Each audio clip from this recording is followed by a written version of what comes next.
Diyor opa, menda tomog'imda nimadir tiqilyapti. Lorga borib davolatdim, u tiqilishi o'tib ketgani yo'q. Undan keyin qo'l oyog'im ham uvishib, muzlashni boshladi.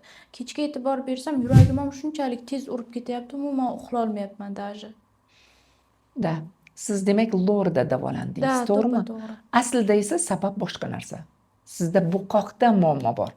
Buqoqda muammo bo'lganda, xuddi siz aytgan holatlar, qo'l oyoqni uvishishi, muzlashi, kayfiyatni tushib ketishi, kechga borib yurakni behalovat urishi, holsizlik, sochlaringiz ham to'kilyaptimi? Voy, gapirmang. Sochlarni to'kilishi, terida, tirnoqlarda o'zgarishi bu aynan buqoqda.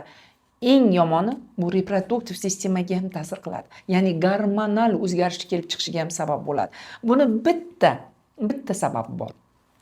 Eng asosiy sabab yoshlarda aynan kerakli bo'lgan bitta yod moddasini yetmasligi qalqonsimon bezdagi quyidagi muammolarni keltirib chiqaradi.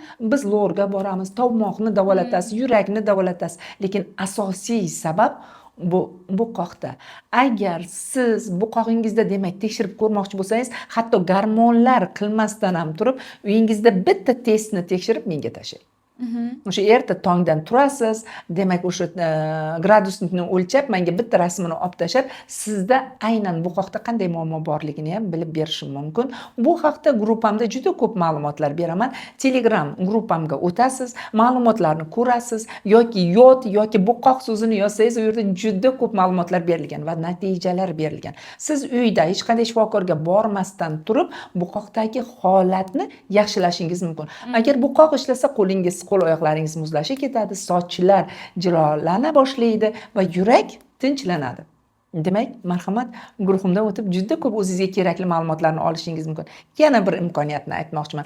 Aynan buqoqni qanday qilib yaxshilashni, davolashni istasangiz, menda individual konsultatsiya olish imkoni ham bor. Onlayn olasizmi, offlayn kelib olasizmi? Demak, buni o'zingiz tanlaysiz. Rahmat.